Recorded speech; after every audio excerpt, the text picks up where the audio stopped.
Genetic code में यानी जो जीन की कोडिंग कर रहा है, जो जीन्स के रिलेटेड डिस्कशन कर रहा है। जेनेटिक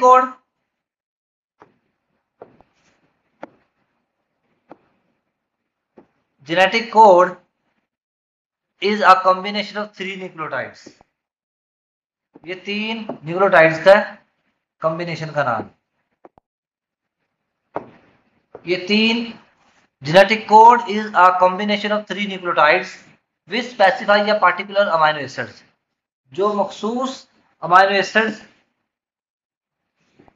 जो कि अमाइनो एसिड के लिए मखसूस है। अब देखें न्यूक्लियोटाइड मैंने लास्ट टाइम भी आपको बताया था, इसमें पेंटोज शुगर होती है, पेंटोज शुगर है, फॉस्फेट ग्रुप है और नाइट्रोजनस बेसिस है। अब जो नाइट्रोजनस बेसिस है ये या तो एडेनिन है, गुआनिन, थीमाइन या फिर साइटोसिन है। तो ये आगे स्पेसिफाइड है अमाइनो एसिड के हवाले से। अमाइनो एसिड जो है ये होते हैं फॉर प्रोटीन, ये प्रोटीन के लिए होते हैं। There are 3 nucleotide in a codon. एक कोडोन के अंदर 3 न्यूक्लियोटाइड है, जैसा कि ये यू यू यू। तो ये 3 जो है ना, इसमें कह लें कि there are 3 nucleotides in a codon because a 2 nucleotide codon would not yield enough combination to code for 20 different amino acids that commonly occur in the proteins। कहते हैं कि इसके अंदर 3 ही क्यों होते हैं? अब ये 3 यूरासेल है, ये 3 ही क्यों है, 2 क्यों नहीं है? क्योंकि 2 को अगर मिलाएं तो मिलाकर 20 किस्म की जो प्रोटीन हमारी बॉडी में है ना, 20 किस्म के अमाइनो एसिड, सॉरी, तो 20 किस्म के अमाइनो एसिड की जो रेलिवेंट प्रोटीन बनती है वो प्रोटीन इन 2 न्यूक्लियोटाइड पर मुश्तमिल ग्रुप से नहीं बन सकती थी, वो 3 की वजह से ही पॉसिबल थी। विद 4 डीएनए न्यूक्लियोटाइड्स जैसा कि guanine, cytosine, thymine, adenine, only 42 या 16 different pairs of nucleotides could be formed. 42 या 16 डिफरेंट पेयर्स बन सकते हैं। However, these same nucleotides can be arranged in 43 or 64 different combinations of 3 more than enough to code for 20 amino acids। तो ये अब यहां पे ये जो बने हुए हैं ना, ये 64 है, ये वाले जो बने हुए ये 64 है।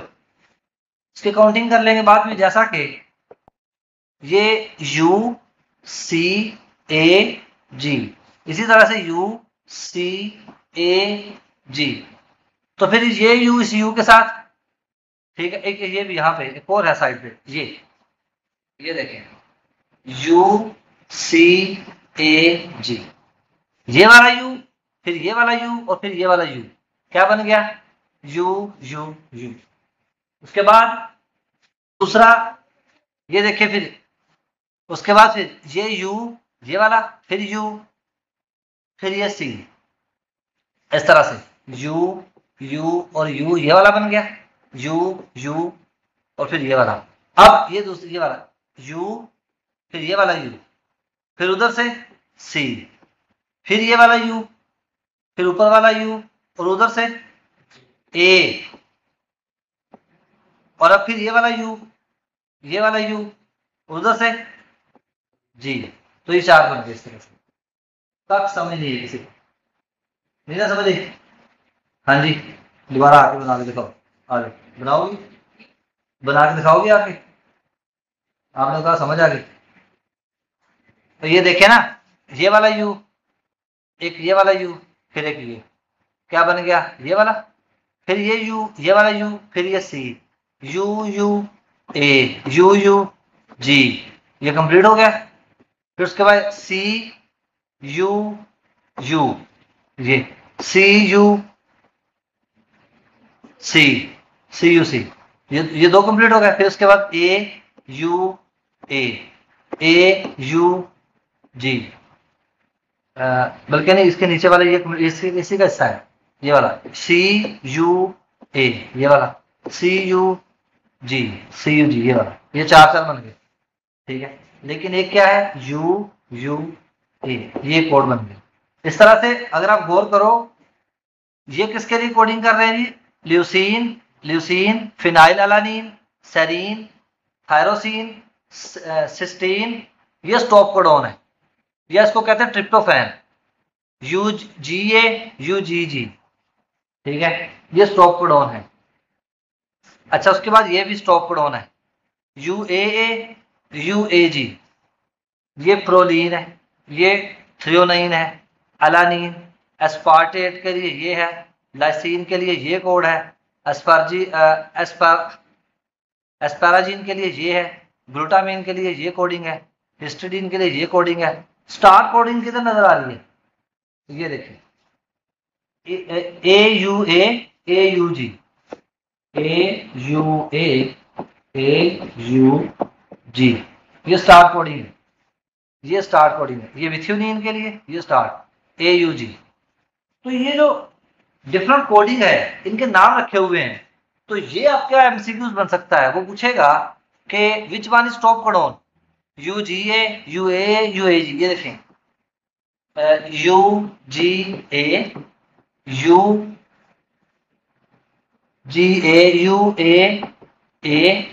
UAG, ये तीनों क्या है, स्टॉप कोडॉन है।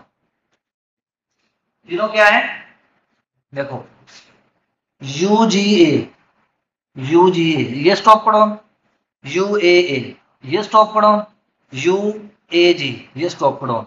आपको स्टॉप याद करने होते हैं।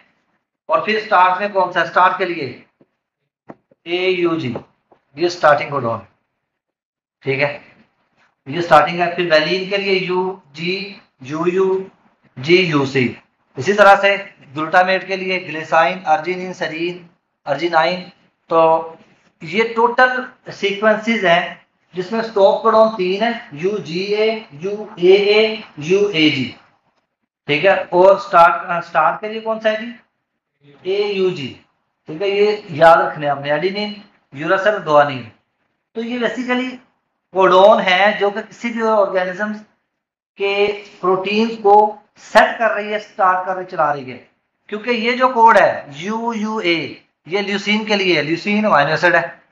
यहाँ पे थायरोसिन के लिए क्या है, UAU, सेरीन के लिए क्या है, UCU। तो इस तरह से स्पेसिफिक इनकी कोडिंग है। तो देखो,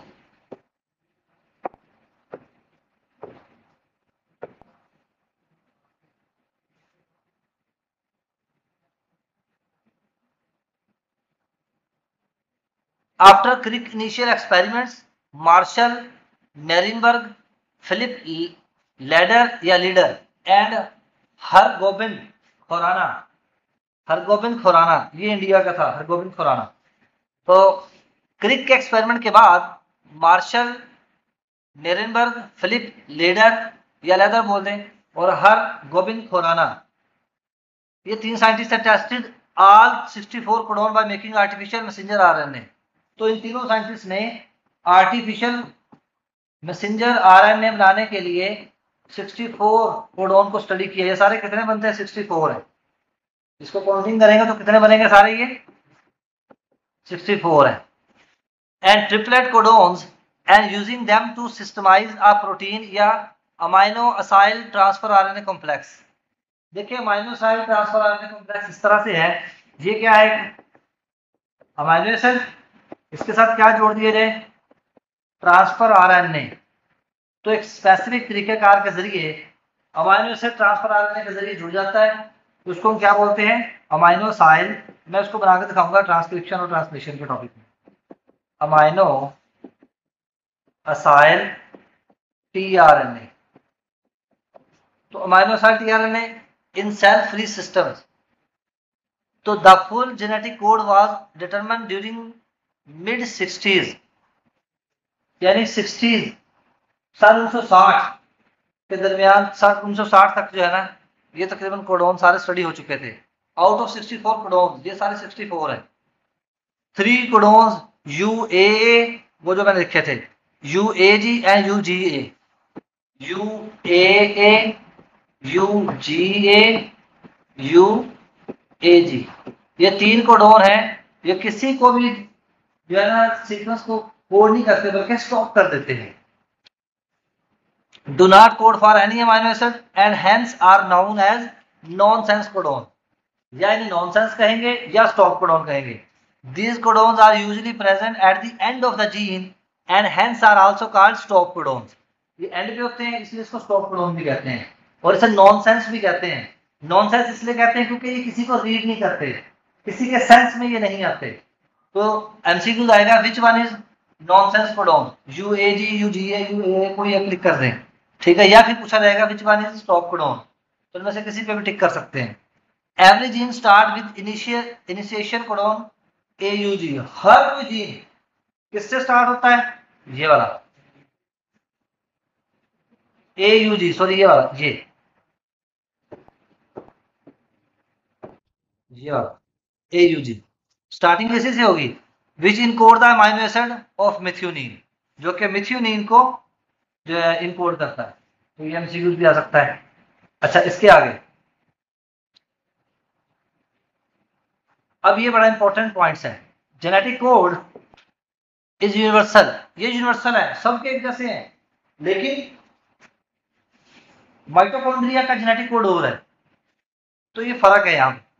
it is the same in all, ये चल नहीं रहा,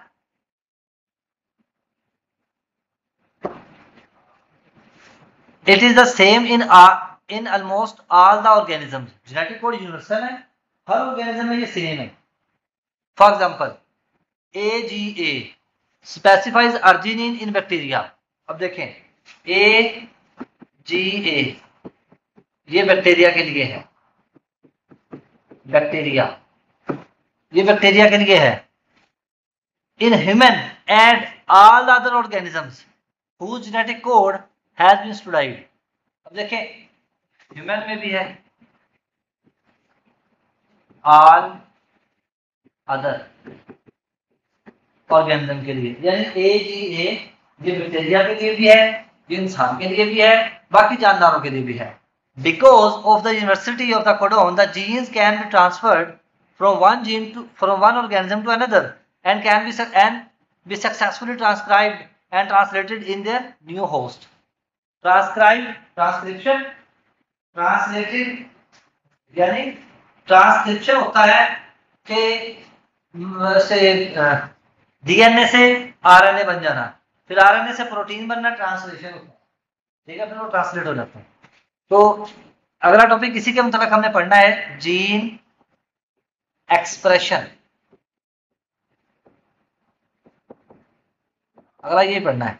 the study of genetic code of mitochondria and mitochondrial DNA however show that genetic code is not the universal।